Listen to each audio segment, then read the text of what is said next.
வணக்கம். இப்போ வந்து ஞாயிற்றுக்கிழமை மீன் குழம்பு எங்கள் வீட்டில். இப்போ வந்து நாங்கள் வந்து ராம்பாறையோட குட்டி, ராம்பாறையோட சின்ன சின்ன ராம்பாறை மீன் இது நல்லா இருக்குது பாருங்க. புது மீன் நல்லா இருக்குது, நல்லா இருக்குது. இந்த மீன் வந்து ராம்பாறை மீன் வாங்கிட்டு வந்தோம்.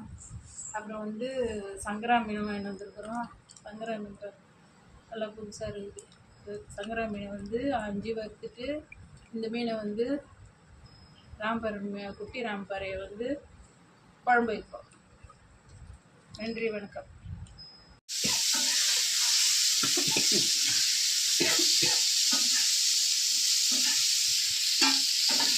சங்கரா மீனும் அது என்ன மீன், ராம்பாறை மீனும் போட்டு குழம்பு. இப்போ வந்து மாங்காவை போட்டோம். இப்போ இந்த மாங்காய் வெந்ததுக்கப்புறம் தான் இப்போ வந்து நான் மீனை போடுவேன்.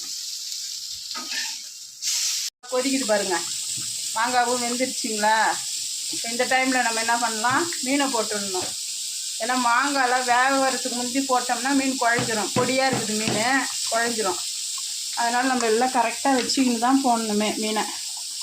இதெல்லாம் சின்ன சின்ன மீனுன்றதால இப்படி போட்டு அப்படியே நிறுத்திட வேண்டியது தான். இப்போ போடுறேன் பாருங்கள். நல்லா ஒட்டை புழிஞ்சிக்கணும் தண்ணி இல்லாமல்.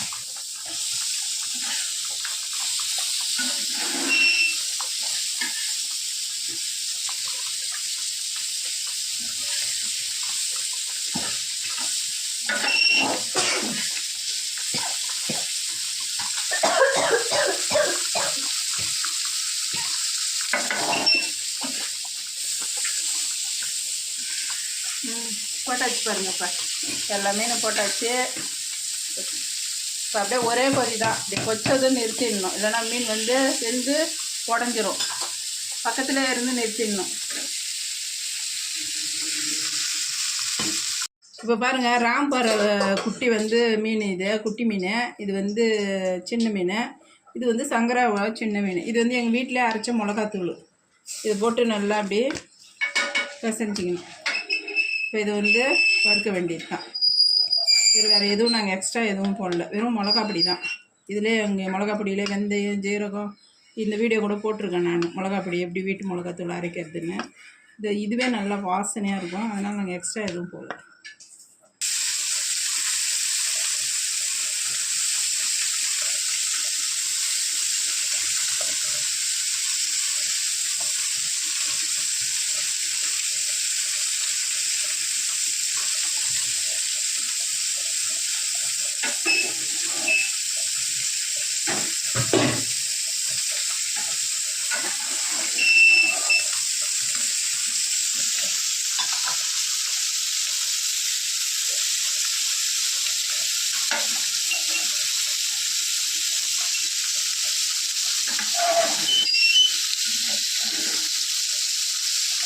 இப்போ பாருங்கள், மீன் நல்லா மொறுன்னு வருது. இப்படி திருப்பி போட்டு இதை சாப்பிட்டோம்னா அவ்வளோ சூப்பராக இருக்கும். ஃப்ரெஷ்ஷான மீன் தான்.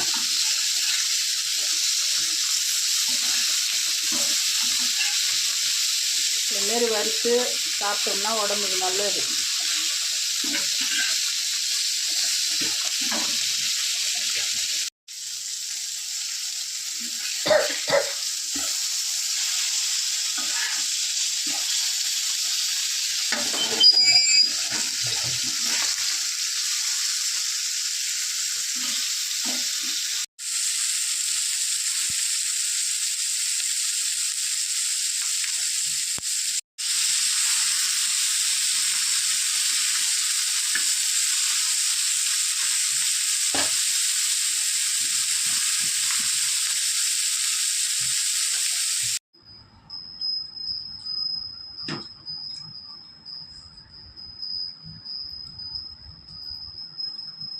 पिच्ची